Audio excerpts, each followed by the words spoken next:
At the turn of this century, the General Synod affirmed the notion that for the Church of England, our schools, are at the heart of our mission to the nation.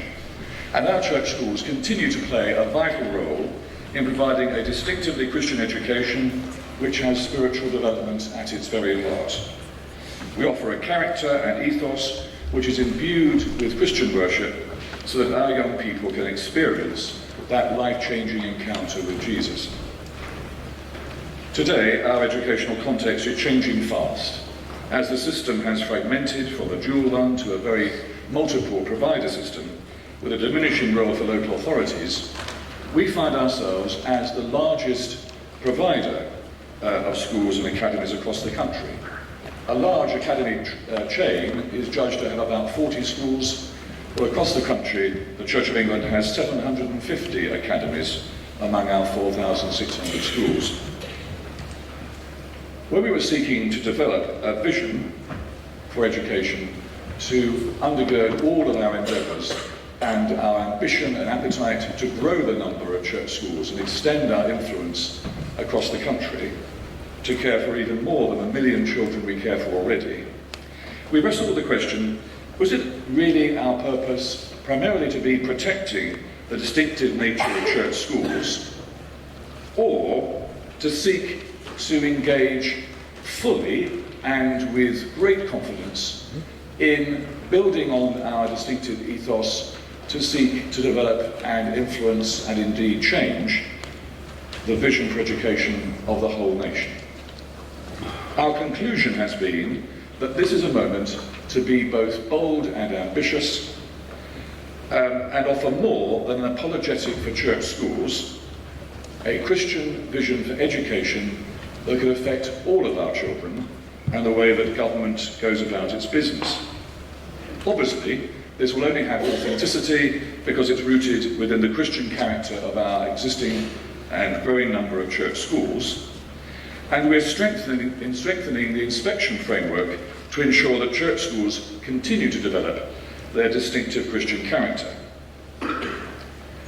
Only this week, I've been made more aware of the opportunity before us, hearing of community school heads telling one diocese that they wanted to become part of church school-led Mass because they recognised in this vision that we are articulating something deeper and richer than the often functionalist or utilitarian view of education that has become the dominant narrative. I'm very heartened every time I read Archbishop Temple from 1944 reminding the National Society that it then was that we educate persons and we teach persons, not facts. It's a deeply Christian vision for education for the common good, worked out authentically and explicitly as the underpinning Christian vision for Church of England schools. And we know this is more and more vital as we note research from this university this year, which showed that England ranked 13th out of 16 when it came to life satisfaction among children across Europe.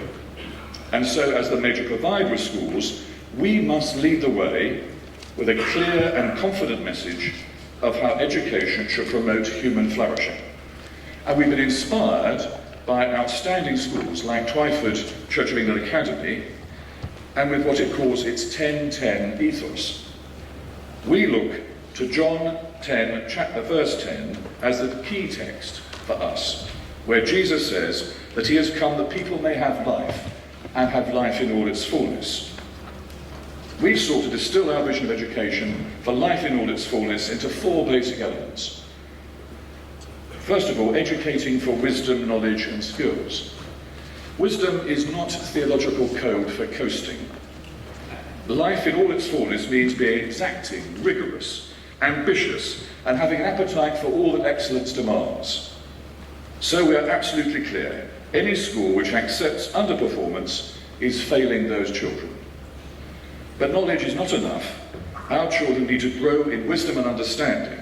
If you think about Proverbs 3, in Proverbs 3 we're led straight from the adoration of God to a fresh appreciation of justice in community. That's the kind of wisdom we want.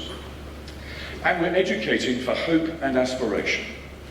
Good schools open up horizons of hope and aspiration and guide pupils into ways to fulfill them. They also cope wisely when things and people go wrong. Bad experiences and behaviour, wrongdoing and evil need not have the last word. I was with some Year 4 children a while ago and waved my petrol cross and said, "Why do I wear this?" To which a Year 4 girl said, "Well, there wouldn't be much point to you without that, would there?" We have the resources for healing and hope much more fundamental than meaninglessness, suspicion, selfishness and despair.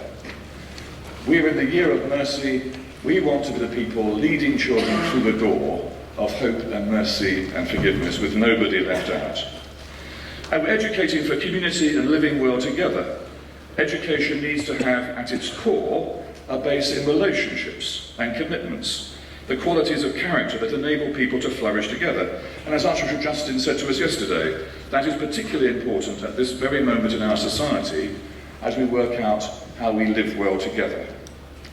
And we're educating for dignity and respect. Human dignity is central to good education.